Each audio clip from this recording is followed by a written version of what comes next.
All right, here we are at another episode of Flipping Houses for Rookies. Good morning, Peter.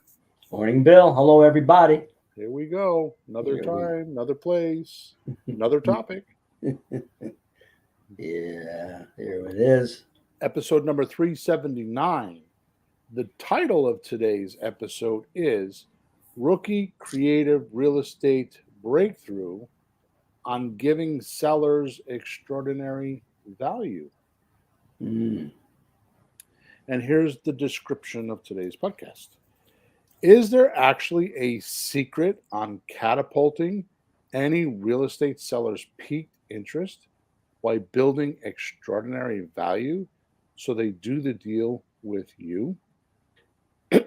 I'm talking about an opportunity that ignites desire instantly.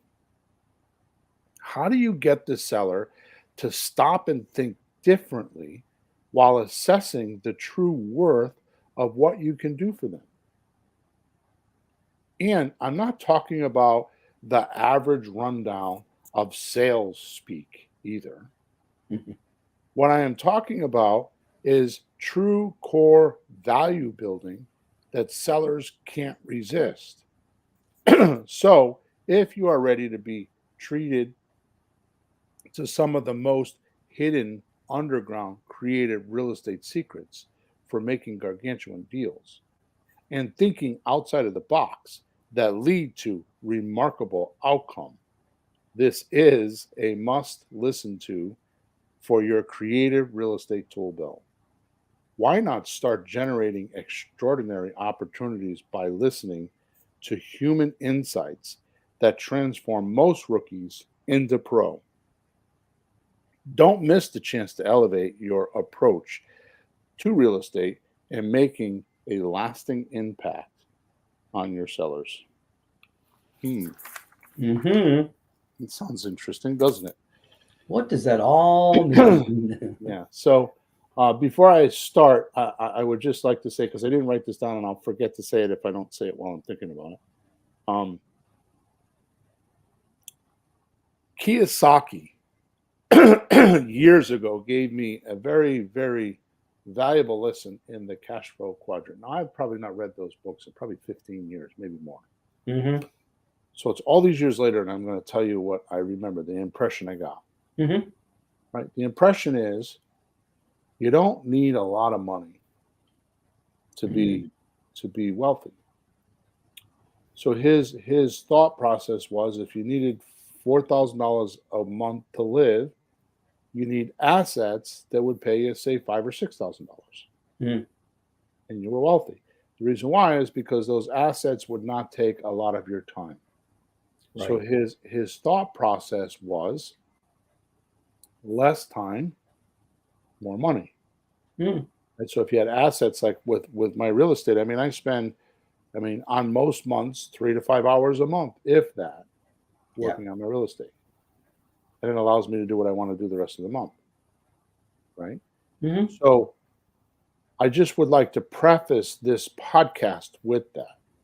So it's not that you got to be tricky or you have to be special, like they say, silver tongue devil.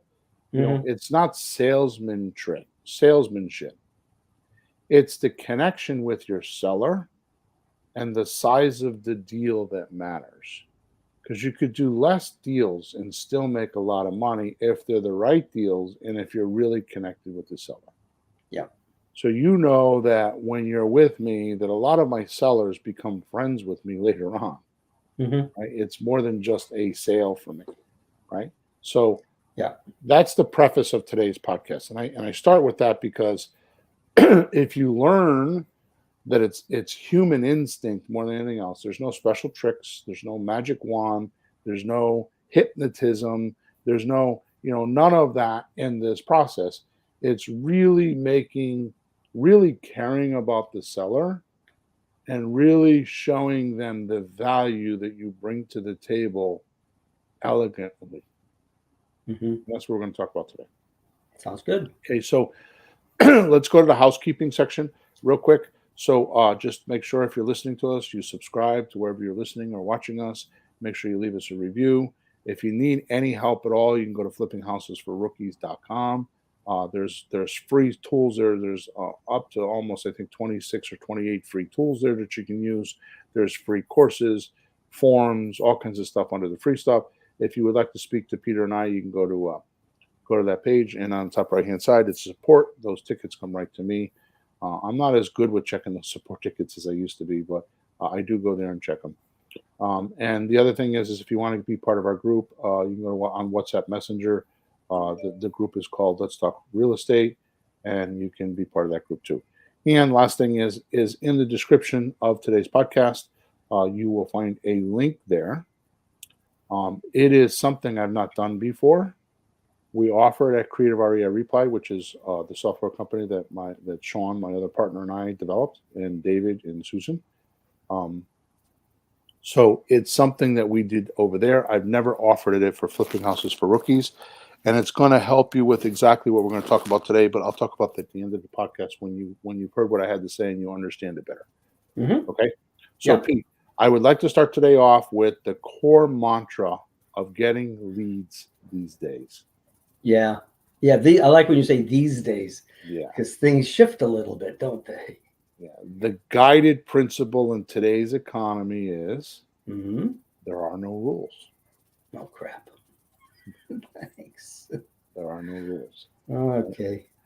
And as humans, we have an astonishing ability that it seems other animals do not develop or have not developed yet.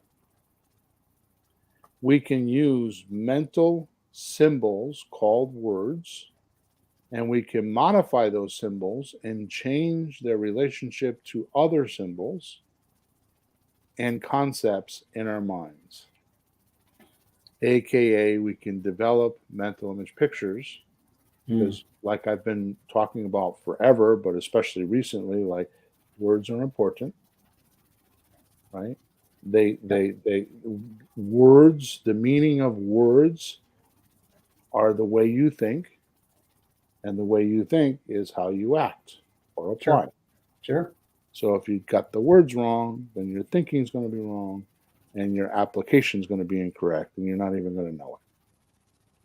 That is extremely and frighteningly true. Yeah. Yeah. I mean, we see weird things happening in the world today, and you would never believe it, but whether it's students acting weird or people acting weird, they really don't understand what they're talking about. They absolutely don't understand.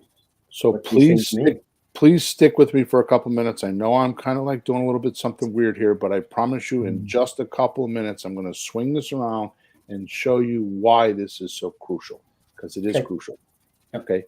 So this means if you define a word, right, you're doing something mysterious and powerful. You're modifying the relationship between things in your mind and how things could be or should be. You're now making the modified meaning relate to something. Right? Unfortunately, most of us get definitions of words intuitively, which means that we infer. Infer means we guess. We infer the definitions of words through their use in conversation with others. We don't know if those others actually are using the words correctly. Yeah, and even if they are, I've noticed as an educator, people get them like as an example. They hear one use of something and think that's it. That's just maybe a tiny slice of what it might mean, and might not be what it means in today's conversation. So I've been looking at words lately. I always look up words, but I was looking up words lately, and the little ones, like the word "of," God, will have 25 definitions. Yep, I saw 17. You found 25. Yeah, boy. Right. Yeah. So like you said, there's multiple. Anyways, we're not here to do this. I want to relate this. It's important. It's useful. Which tells me, and this is the punchline, which is kind of a kick in the gut, which tells me most of us carry around and use general definitions rather than precise definitions. Mm-hmm. And these present a big opportunity for us. Because most people use general definitions Yeah. and not the precise ones. And that's a huge opportunity for us. It's interesting. See, more precise thinking creates more precise analysis. Yeah. More precise thinking creates better estimation. Hmm. More precise thinking creates better prediction. Mm.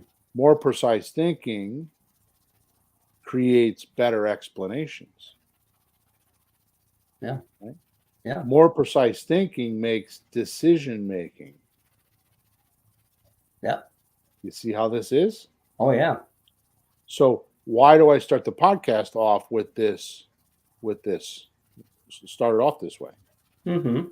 Well, it's about the word opportunity. But before I go any further, most people that describe me, other than my family, that listen to my podcast or my training always tell me, and you know this because you've heard this at our seminars and when we're around people, Mm-hmm. is I make things simple. Right. And I explain things. And that the reason why is because I'm doing to my listeners or the listeners right now what I'm asking them to start doing. I make it so it's understandable. I'm changing those mental image pictures so they're clearer. Mm-hmm.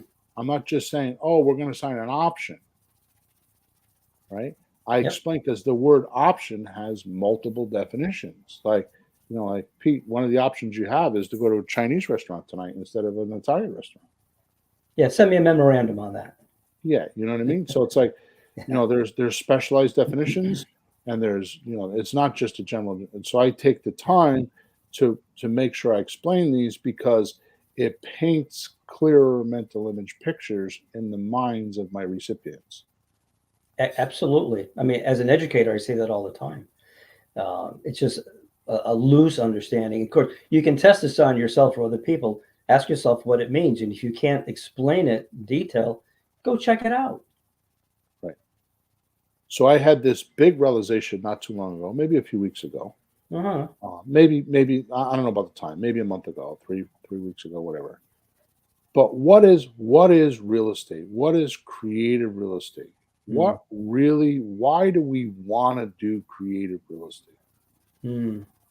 And I came up with an answer because I kept asking myself, why do so many people want to do real estate? Yep.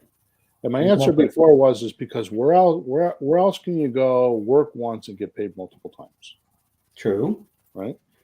But I came up with a simpler answer. Mm-hmm. Real estate is the hope of opportunity. Mm-hmm. It's so proven that people that want to learn real estate are hoping they can usually get out of the situation they're in and change it. So it's like a bridge of hope to opportunity. Amen. So it made me wonder, so what is opportunity? And how do we find it? Mm. Right? So first I thought we should talk about what is opportunity. Okay. So there's a bunch of ways I could do this, and I decided not to elaborate on this because there's many other things I want to talk about today. But for the simplistic matter of today's episode, I want to make a clear definition of what I'm talking about with opportunity in this podcast. What I'm talking about is the simplest way to describe opportunity is value. Hmm.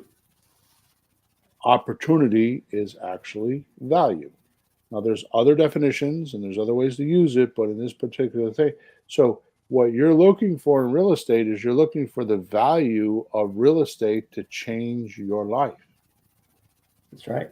It's valuable to you because it's a hope of you not creating your current income, however you do that, whether that's a boss or a job or your business or whatever.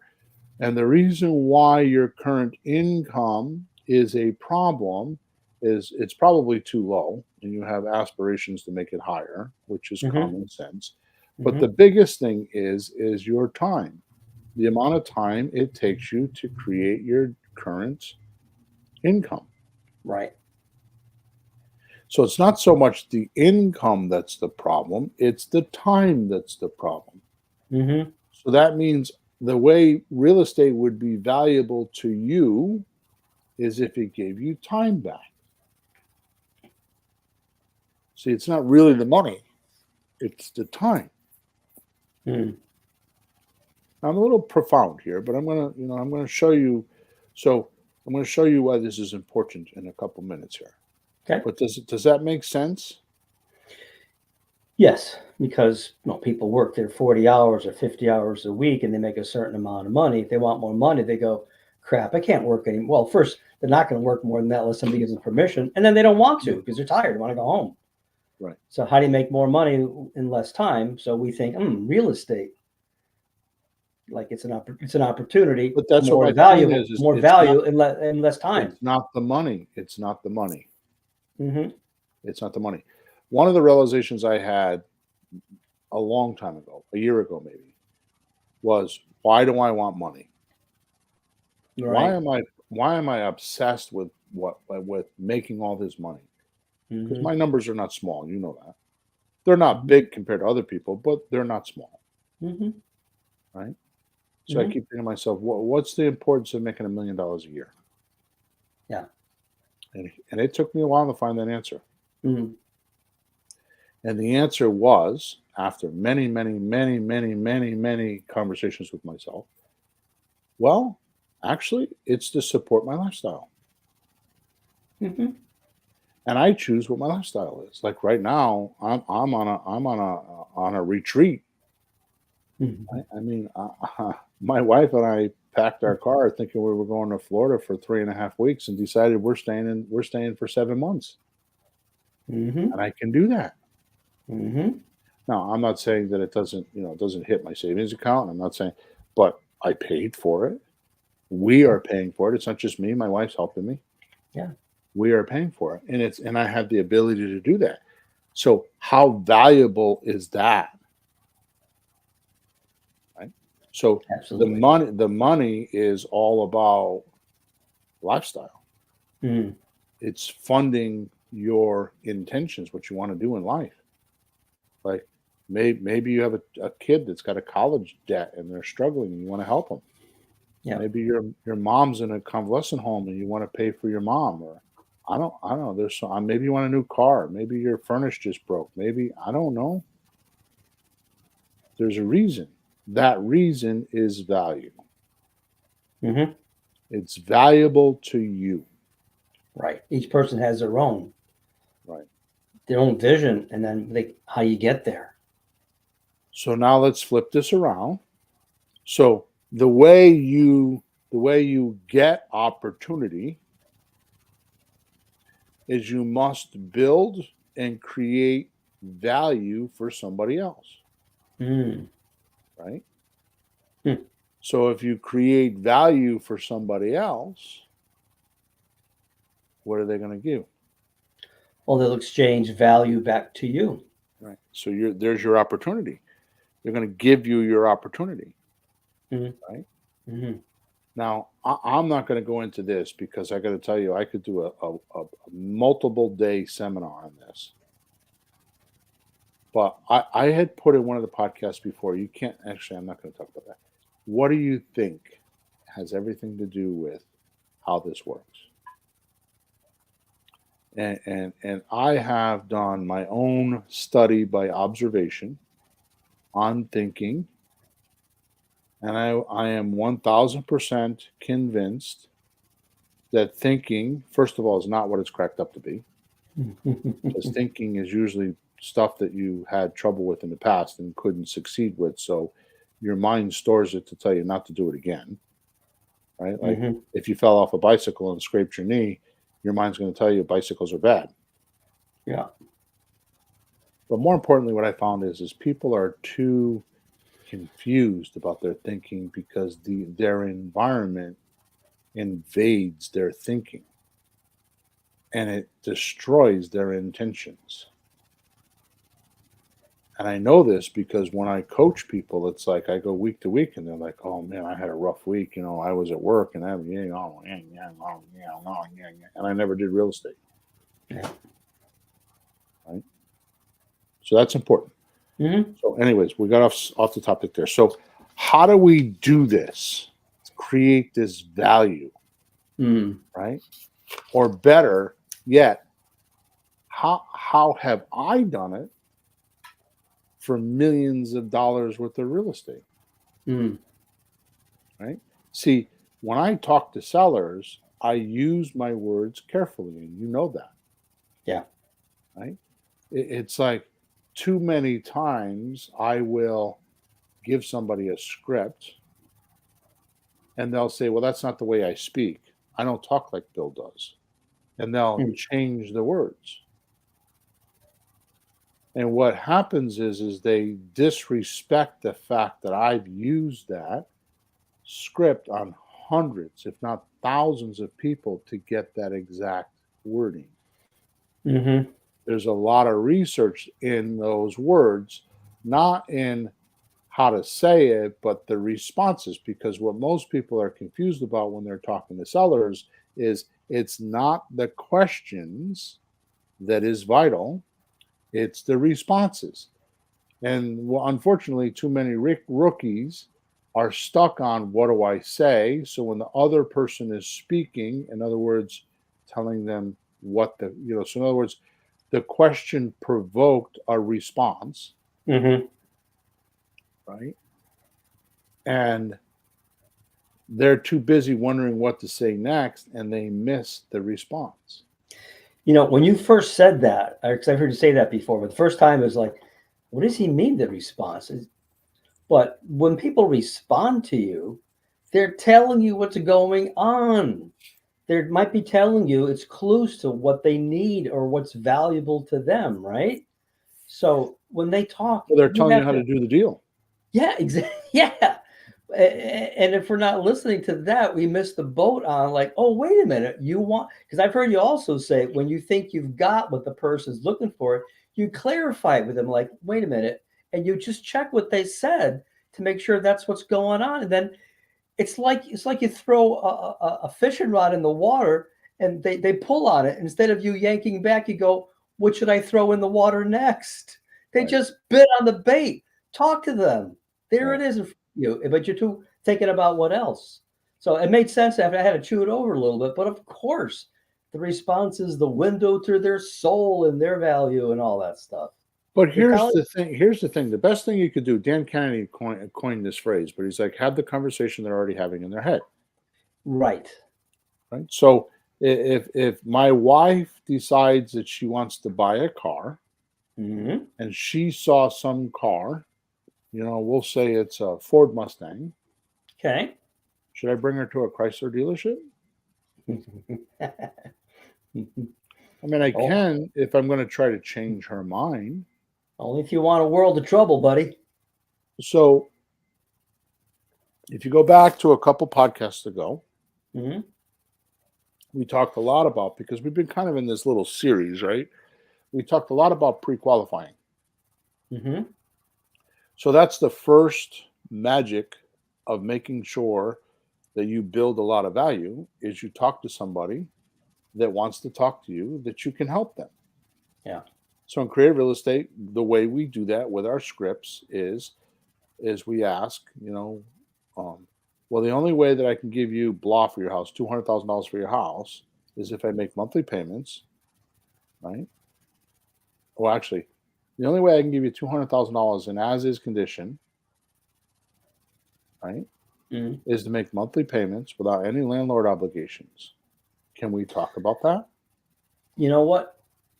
In your script, I've heard you say it both ways, but the one you wrote down was the best way I can do that. Yeah. Because I think that sounds better. It's really the best way, not the only way. It only sounds like you Yeah. can. When you say best, it sounds awesome. I'm not on the phone these days. So yeah, whatever I wrote is because No, it's you really, have to really realize good. the reason why I came up with that is because that's how I did it with a lot of people and got a lot of results, and that's how I started conversations.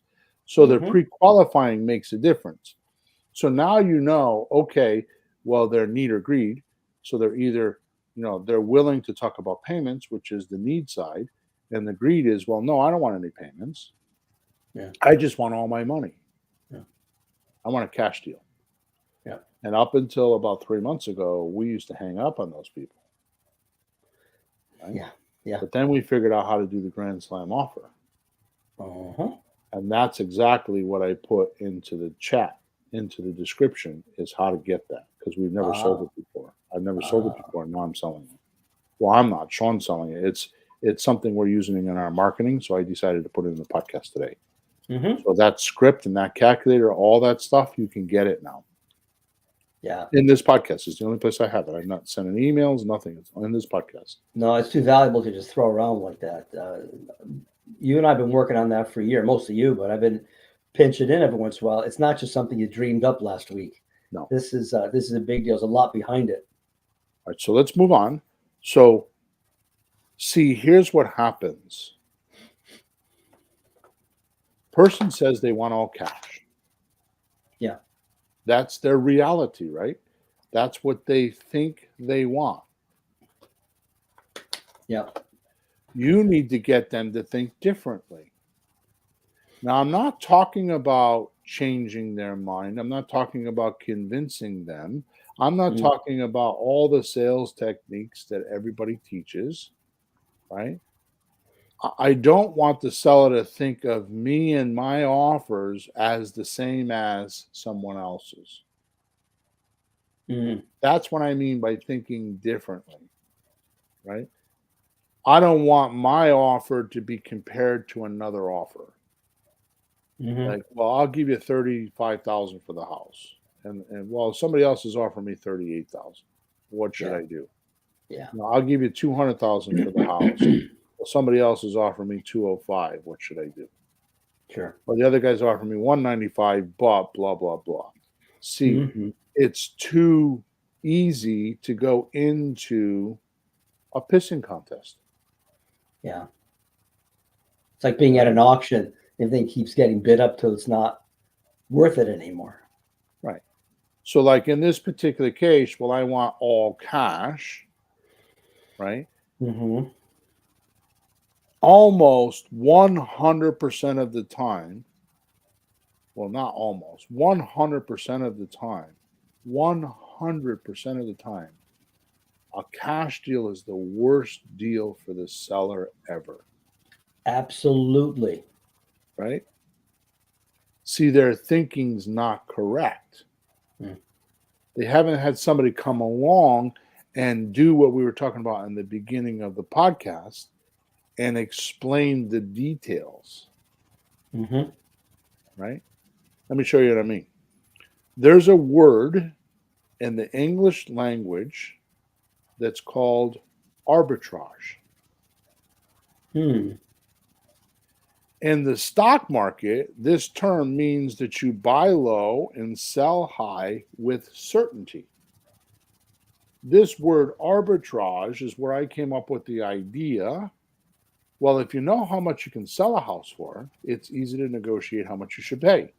Right.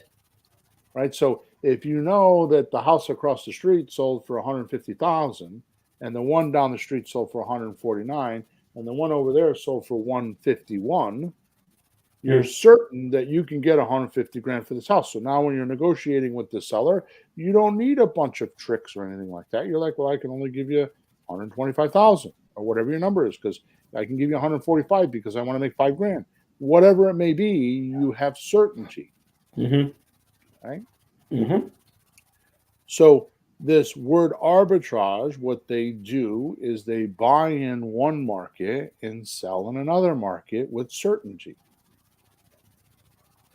So they'll buy in one market, like say they buy in one exchange and then sell on a different exchange. So what does that actually mean? I know sometimes market could be a different location. sometimes a different time. What would that mean? Like a different exchange? What would that be? You're talking about in the stock market? Well, I'm not sure. Whatever your example is. Yeah, so you would buy in one market and sell in the other. So I'll give you a classic example on real estate. We don't need to talk about stock market because I'm not a stock market guy, other than I just know it exists and I've studied it. And so in our particular case, for a very long time when COVID hit and we couldn't get in houses for a while, I know Sean and I were buying off-market leads. In other words, people that were not selling a house. We would call them up. We had virtual assistants, and we call them up and say, "Would you consider?" So we would buy an off-market lead, and we would bring it to the market. In other words, I was just using a realtor for a while. I'd buy a market, like the one that comes to my mind is some Asian woman, because she took so much of my time. I think she owed a gambling debt, and I bought her house. I think I bought her house for $200,000. I gave her $100,000 down, and she took a note for another $100,000 for 12 months.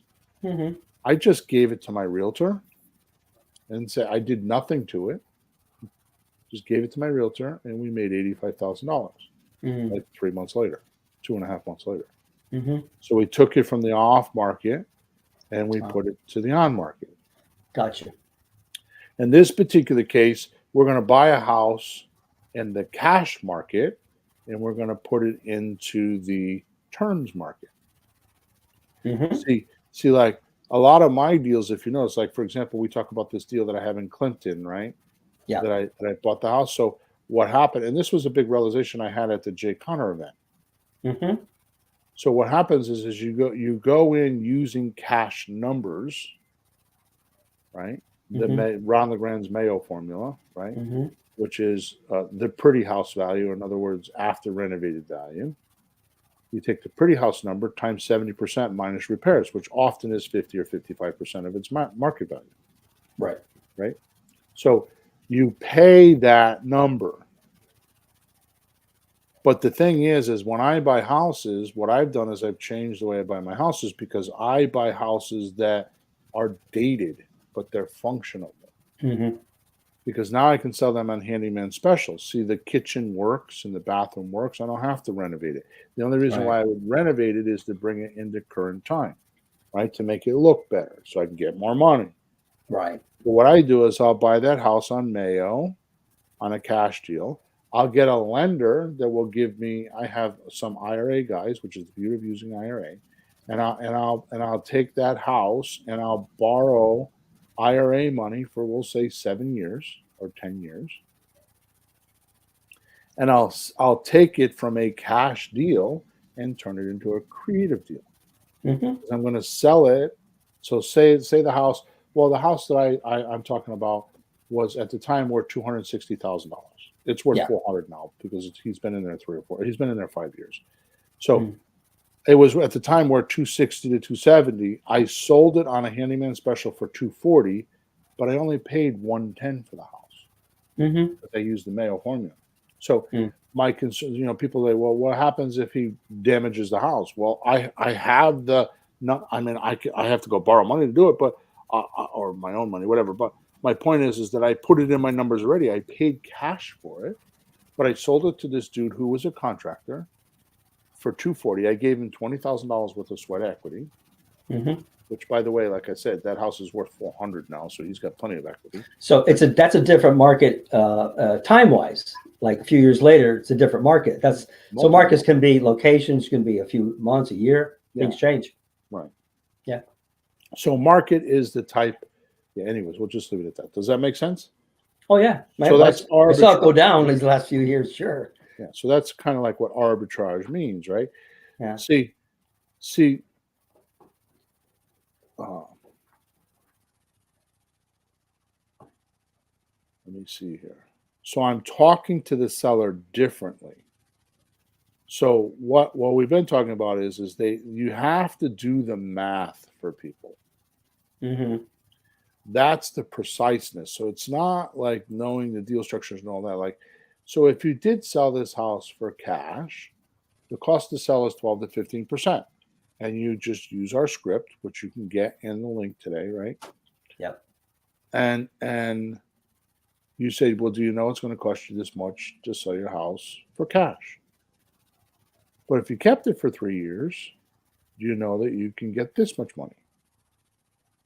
And you do a comparative analysis, right? So I don't want the seller to think of my offer as anyone else's. See, I just took myself. Nobody else is doing that for them. I took myself right out of the market, right out of the common offers they're getting. Yeah. I made it completely different because I built value. Right? So, in essence, if somebody actually calls them back, which is another story, they're not getting good offers. They decided guys like us want to buy cheap. That's why bandit signs stopped. That's why the bandit signs stopped working. People stopped calling because they're like, "Oh, those guys are trying to rob my house." Yeah. Yeah. Cash offer. Crappy. So their thinking is not correct, right? Does this make sense? Oh, absolutely. Okay. All right. So, So I thought of something the way you're explaining today. When people say, I want all cash, we're actually saying, sure, I can do that. And I can give you way more cash. Here's how it works. Because it really is more cash, isn't it? right. It's a lot more cash. Would you wait 2-3 years for this much cash? Be kind of silly not to.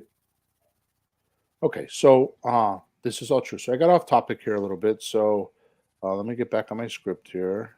So, by the way, I've done a lot of these deals that we were just talking about. It's not my mainstream, but markets change. Like right now, the problem with real estate right now, which is it's not good right now. I want anybody to know if they're struggling with real estate, it's not you. Mm. At the time of this podcast, and the reason why is it's not. There's not a shortage of real estate. It's not that at all. The realtors want you to think that, but it's not. It's shortage for them. No, yeah, it's for them because For them, yeah, but that doesn't. the, Yeah, that's the just problem their with side. real estate right now is they have a 3% or 4% mortgage, Mhm.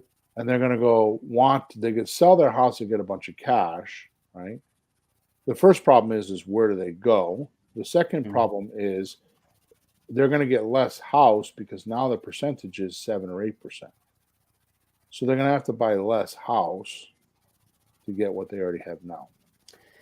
I mean, if you take that percentage, I did the math one time on the average price of a house in America is 419,000. It would be almost $2,000 a month more money from 3% to 8%. It makes a big difference when the price of the house is high. You know what I was thinking the other day? This is nuts.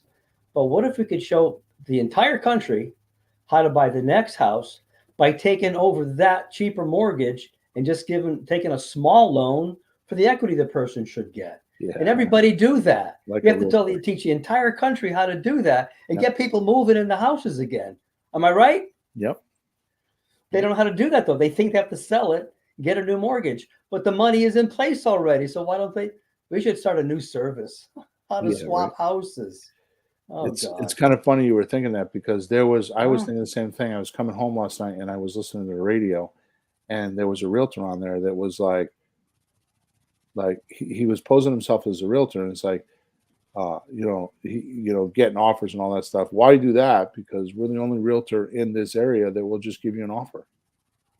And I thought, oh, that's a different angle. Instead of being a creative investor, just say, well, I'm a licensed realtor and I'll just give you an offer. He's offered to actually buy the house themselves. Yeah, on the radio. We'll give you an offer. We'll buy the house. Yeah. All right, I got off topic a bit. I only bring this up because most sellers are suspect you are doing this arbitrage thing, right? Where they have to give you a discount so you can make a profit off of them. They're trying to prevent that. Right. Right? Which is how I create value. I actually simply explain. Now, pay attention because I've told you this a lot, but now I'm telling you the theory behind it, right? Mm-hmm. I always tell my sellers there is no closing cost. And they're suspect of that. Like, okay, this is a scam. Yeah. I don't do that. I don't do that. What I do is I say, what if I told you I can get the buyer to pay your closing costs? Would that help you? Mm-hmm. That builds value. Yeah. See, technically, what you're going to do is you're going to tell them, especially on a slot deal, a sandwich lease option transfer, where you're just in it for the profit between the deposit money, right? Mm-hmm. So if you can tell them, well, I can get the seller to pay for the closing cost. Oh, the buyer. I'm sorry, yeah, the buyer to pay for the closing Mm-hmm. cost. This is shifting their thinking, you understand? Because Mm-hmm. nobody talks about that. Mm-hmm. And they could say, well, why would the buyer pay for the closing costs? Well, because what I do is I specialize in a rent to own aspect, and 80%, if not more, of the country, 80% of the people looking to buy property in this country don't qualify for a bank loan, and they really want a house. So if you're willing to bend a little bit with me and wait a little bit for your money, like if you don't need the money right away, for 2, 3 years, 5 years, I can make you this much money on a $200,000 house, which is how we start the script.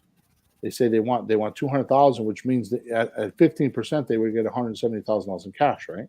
Mm-hmm. You say to them, well, do you know you would get I'm shortcutting the script, but did you know that you would only get 170,000? No, I didn't know that. I didn't know about those closings. Well, they're there. Yeah. Just go on Zillow. Zillow even prints them now. Yeah, they show closing costs, some repair. Here's what it is. They show the number. Yeah. See what we're doing? We're shifting the way they think with facts, Mm-hmm. right? Very gently in a conversation. It's conversational. Yeah. It's not shoving it down their throat, right? So you say, well, I didn't know that. Okay, well, I can get the buyer to pay you $282. Would you be interested in that without those closing costs? That's $100,000 difference. Yep. See how quick you change the perspective? Well, nobody else is talking to them like this. Right. You understand? It automatically gets the seller thinking there might be an opportunity here. Mm-hmm. Right? And the sense, or they sense value. They're not getting anywhere else. Yeah. Who else is talking to them like that? Right? My best offers are the ones that can't be compared to any other offer. Mm. I put myself in my own ballpark, in my own league. Right? It's no different than most of the time you skip the awkward explanation of why your offer is so different. You don't have to have that conversation with them. Well, you should go with me because instead of having that propitiation, the word propitiation means give somebody gifts so they like you. Yeah. Right? That's what most of our rookies do is they're trying to give the seller gifts so they can get the deal. Mm-hmm. It's a propitiation style offer. They're trying to bribe the seller with fake value. Right? It's not real value. Mm. Right? Which is why I came up with this Grand Slam offer, which, by the way, Grand Slam offer came from Alex Hormozy. I did not make that up. I just put it in real estate. Mm-hmm. Alex Hormozy is a big marketing guy. Mm-hmm. He owned a bunch of gyms and he's worth buku bucks. He's an intense guy, right? Yeah. So as we were just talking about, the houses, they're trying to sell the house for $200,000. So the first thing you say to your seller is, well, I'll give you $200,000. So that's like, what do you mean? Because nobody's telling them that. Mm-hmm. Yeah, trying to lowball them. They get those postcards in the mail. I'll give you 105, guaranteed. Yeah. Wow. Real lowball. But they're hell bent on getting that $200,000 for just cash. Mm-hmm. Right? So you need to recalibrate them with spewing out an opportunity that's so much value, they would feel foolish not to at least get more information. Yeah. So when you say to them, so when they say, "Well, I'll give you 200,000," and they're like, "Yeah, but I want all cash." So the response would be, "So you're telling me you wouldn't take an offer for 282,000? Mm. What does that do?" Well, after they get over the shock of thinking, "What are you talking about?" Right. That's a really good offer. So the first thing they're going to do is they're going to think it's a scam. Yeah. Because that's not what everyone else is telling them. And it's way different. Right? So I've learned something about this. Mm-hmm. I've learned this from my mother. I just spent the weekend with my mother, and I learned this about my mother, who is Yeah. 80, or she's going to be 81 years old in a month or so. Uh-huh. Right? The definition of scam. Oh. So I would say if you're above the age of 50, and I'm being very facetious here, but if you're above the age 50, I don't know equals a scam. I don't know. So the definition of a scam is, well, I don't know, and it's too good to be true, so it must be a scam. Yeah. So they don't know how we could do that because they have no reality on it, so it must be wrong. Right. Which Okay. is why we use math to present the details. And in today's link, I give you a calculator that you put 3 numbers in, and it gives you all the math. It's not a calculator; it's an Excel spreadsheet, right? So you're saying you won't take up to 282,000, right? And they're like, they're foolish if they at least find out why. They need to find out, is this a scam? Because that's not what everyone else is telling them, right? So you have to get over in your mind that they're going to think that it's a scam. No, just know they're thinking it's a scam. Yeah. Right? So now the point of a good offer is for the seller to understand and feel like they understood it. So the value becomes not the 282,000, the value becomes them understanding how you can give them 282,000. Oh yeah. If they don't understand it, there's no value. The conversation's over. That makes sense.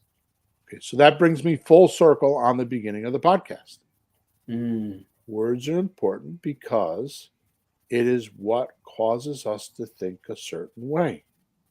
And once we think a certain way, we act a certain way. Mm. And that's how we make our decisions. And that's how all the things I talked about in the beginning of the podcast, right? So our thinking, let me see if I can find that. So the way we think is how we have precise analysis. It gives us estimation, prediction, explanation, and decision making because of the way we think.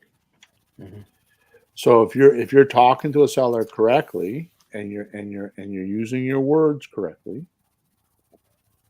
right, you'll get the seller to act a certain way. And it's not hypnotism, it's not trick, it's just a plain old simple calculator. It's funny because in this world we have common beliefs. An axiom. What is an axiom or a maxim? What are those?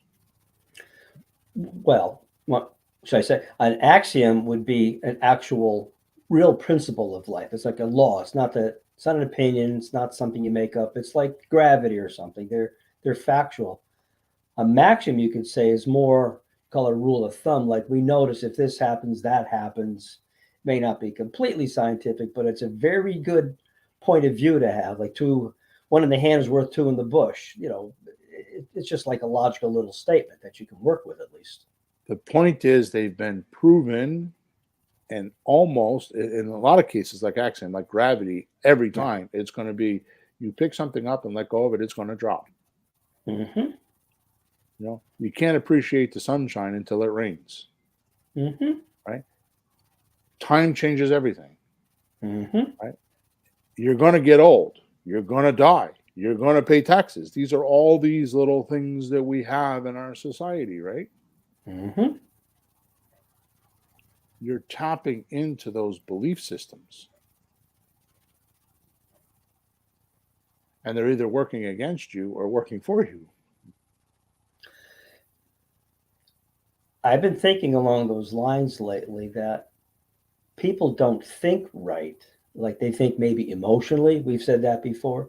They're thinking based on past experiences, which may not be today. So I think when we're talking to them, we're trying to get them to just to see things clearly Okay, so they can understand. Good. So you walked right into what I'm trying to say here. So why not use common denominators? Something we all agree on, like gravity. We all agree there's gravity. Yeah. So Yeah. why not in your value building use what we all agree on? Mm-hmm. That's math. Ah. Math is something that nobody can fight with. Well, 2 + 2 = 4. Do you agree with that? Mm-hmm. Right? If you get your seller to see, well, if you put somebody in there and they're paying you monthly payments and you take that monthly payments for usage, you don't give them any rent credits or anything, but just because they used your property for 30 days, they gave you $1,700. Mm-hmm. Can you see that even if you took the whole $1,700 and didn't make any cash flow and paid your mortgage and paid your taxes and your insurance, Mm-hmm. you're going to have principal reduction on your mortgage. Yeah. So that might be $100. It might be $1,000. The point is, you just made $100 or $1,000 because the tenants just gave you money to use your house, right? Yeah. He's paying the mortgage. Yeah, but it's not more. It's more than paying the mortgage. He's giving you a profit. He's paying down the Yeah. principal. The So principal. every single Yeah. month, you have another $1,000 worth of profit Mm-hmm. that you're going to get at a later date. Yep. Yep. Right? Yeah. No matter what, the government gives you 27.5 years of depreciation if you don't live in a house. Mm. That's 3.64% per year. Mm-hmm. No matter what, you're going to go to the tax man and he's going to give that to you if you tell him you're renting a house.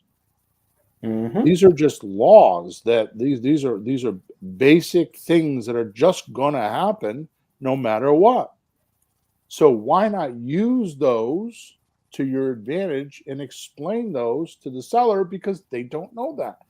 They Yeah. think in general terms. Oh, I'm going to get a tax refund. I'm not worried about a tax refund. Well, wait a minute. What if you went from paying to getting money back?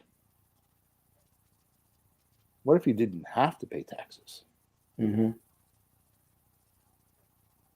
Right? Well, to me, each thing taken separately isn't a huge amount, but there's 4 or 5 different profits or savings in the Grand Slam offer. You put them all together, and now you're talking money. Right. So what you're talking about is let me just run through them. So you're going to save on the closing cost, which is 12 to 15%. Yep. Even if it's 10% on $200,000 is 20 grand. Well, call it a $419,000 house. Do that one. It's 40 grand, right? Yeah, haha.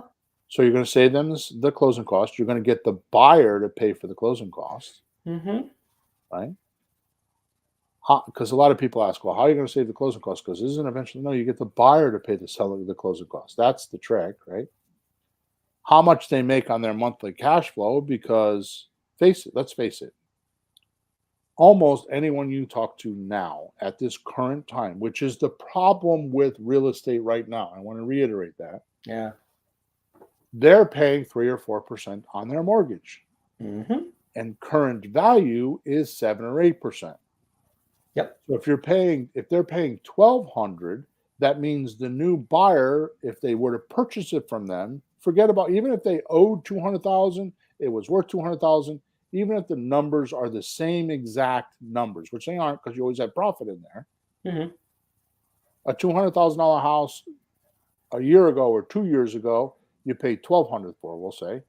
Mm. Now that same house is $1,800. That's right. Just because of the change in interest. Mm-hmm. So there's always going to be cash flow right now for the Yeah. seller, Yeah. right? Because you're not going to go by rentometer. You're going to go by what the buyer is going to pay, because they're going to have to go get a mortgage for that. So you use the Right. mortgage amount for your rent, Mm-hmm. because you don't want them to be lower than what their mortgage would be, because they'll never want to cash you out. Yeah. Why should they get a mortgage and pay more when the rent is less? So the rent or the lease amount has to be So you're equal or going or to better. right. So now you save them on the closing costs. We'll Mm-hmm. say 10 to 15%. Mm-hmm. Now you have cash flow. They're all of a sudden now making $500 a month in cash flow, which is $6,000 a year, right? Mm-hmm. Then you get principal reduction, Mm-hmm. right? I mean, I think the cheapest principal reduction I've seen on a $200,000 house is probably $300 or $400. That's the first year. If it's 10 years in, it's $1,000. So you're going to get a principal reduction. Yep. So you're going to get them anywhere from $5,000 to $15,000 a year in principal reduction. That's right. Right. Then you're going to get them depreciation, Mm-hmm. which is another 3.64% per year, which ends up being $4,000 or $5,000 on a $200,000 house per year. Mm-hmm. Right. Then you're going to get appreciation, because what happens is too many people write option agreements and forget about the appreciation. Mm. So all I do is, at the end, we give the buyer a 12-month window. Say you can pay for 200. You can pay 200,000 if you go get a mortgage and cash us out right away. If you don't, we're going to raise the price of the house every month 0.25%. Mm-hmm. That's 0.25% per month is 3% per year. Yeah. And the seller is going to get that appreciation. So the seller doesn't have to think, oh, well, if I sell now and they cash me out in 2 years, what if the house is worth 400,000? Well, we included that. Right. I've been asked that question. He's, oh, no, we took that into consideration. I told them exactly that. So they know they're going to take advantage. They're going to benefit. Like the longer they wait, the more they make, instead of the longer they wait, the less they make. So it's another benefit to them that we're taking that consideration and building it into the deal. So all we're doing is taking two things. We're taking the time to do the comparative math with the seller, so they can see how much they're going to get for cash and how much they're going to get for keeping it. And I got to tell you, when I do this too often, sellers say to me, well, why would I ever want to sell if I'm making that much money? Right? Mm-hmm. So you're giving them strong value. You're shifting their thinking. Yep. Getting to see the true value of what real estate is. Mm-hmm. Right? So the reason sellers will sell to you is they think you're giving them a banging deal. Right? They believe they're getting value worth more than anything else that's been given to them. It's a lot better than those lowball offers you get in the mail and those little crummy postcards. Suppose I was talking to a seller, and they're an average person, like my daughter. My daughter will take. My daughters, they're just average people, right? Yep. And they both have nice jobs and they make pretty good money, right? Her car payment's $500 a month. Dude. Okay. Yeah, I get it, but that's what they do, right? Mm-hmm. So if I come along and I say to her, I know you're moving, right? Excuse me, right? What if I could make your car payment for you for free every month by renting this property? Right? Now, I'm going to divert for a second. I know we're at the hour, but I want to divert for 1 second. When you show somebody that they can make $100,000 in 3 years, and they say they need $20,000 to go buy a new house, I need the cash to go buy my new house. I need 20 grand. Right. I immediately go into, so let me ask you a question. You're going to give up $100,000 so you can get 20,000? Mm-hmm. Why don't you find another way to get that 20 grand, or refinance this house, or get a home equity line of credit, or a HELOC, or use a credit card? Because why would you want to give up $80,000 worth of profit just to get that 20 grand? Why would you want to discount the money like that? It immediately handles them. And if they can't do it, they won't do it, then you're done. Which some will do that. Mm-hmm. Some people already made decisions and made up their mind. They're not listening. Right. But it will revert a lot of people.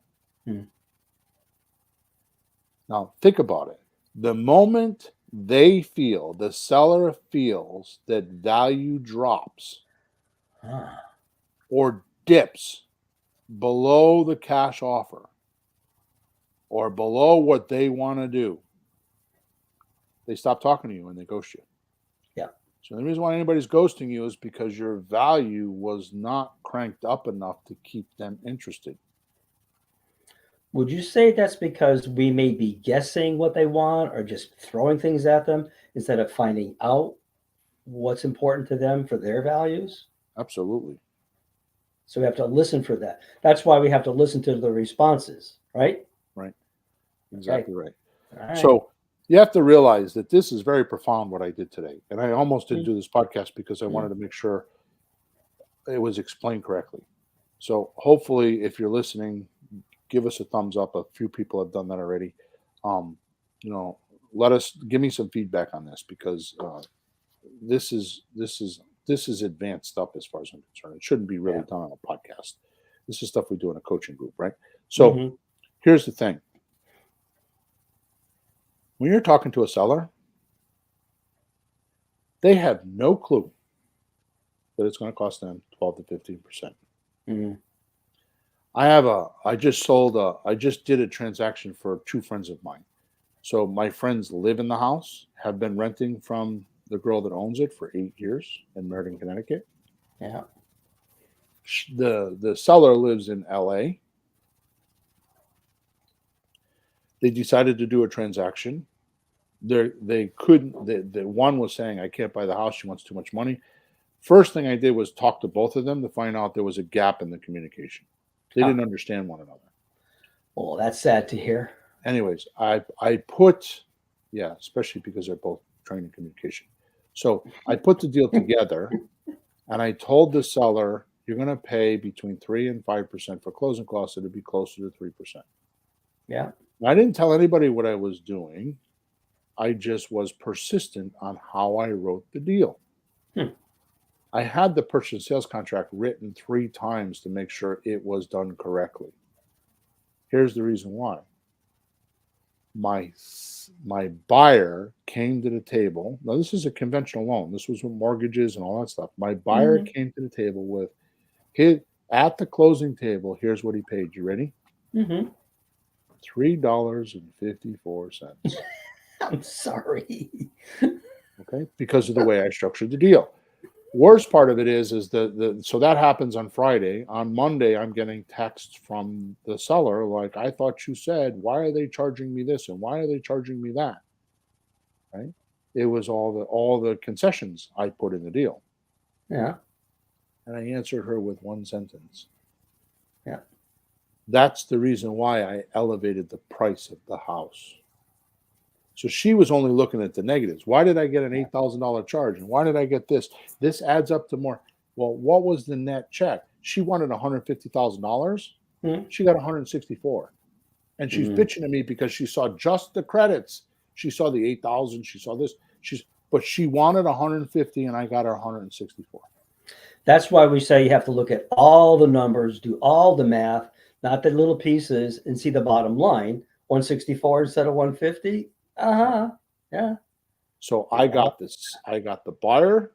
He was expecting to put down $5,000 or $10,000, $3.54. That's nuts. And I got the seller. Gee, Bill, you're so close to zero. You couldn't get him to zero. I tried. Hey, Bill, did you put the 354 in yourself? All my point is to end off is that people don't pay attention to the right things.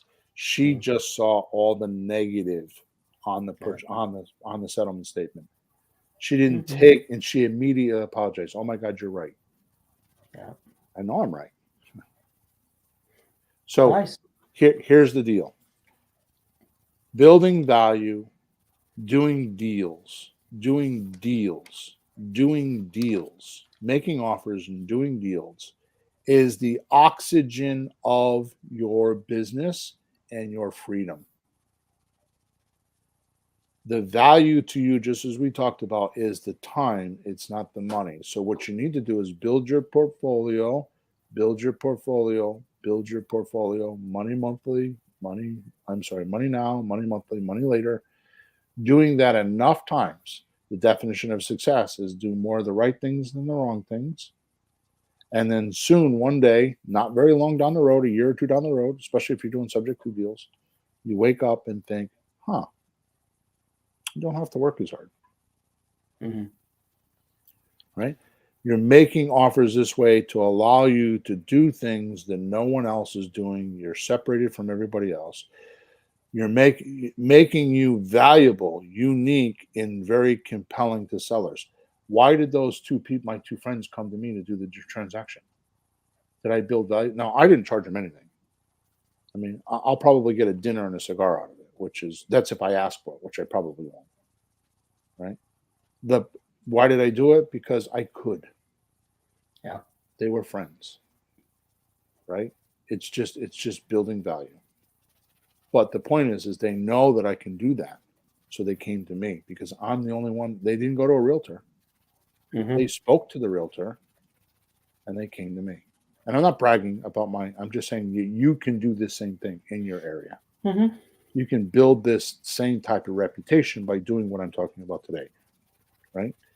The power of value unleashes unlimited deals to scale your creative real estate profits. And if you're not doing that, then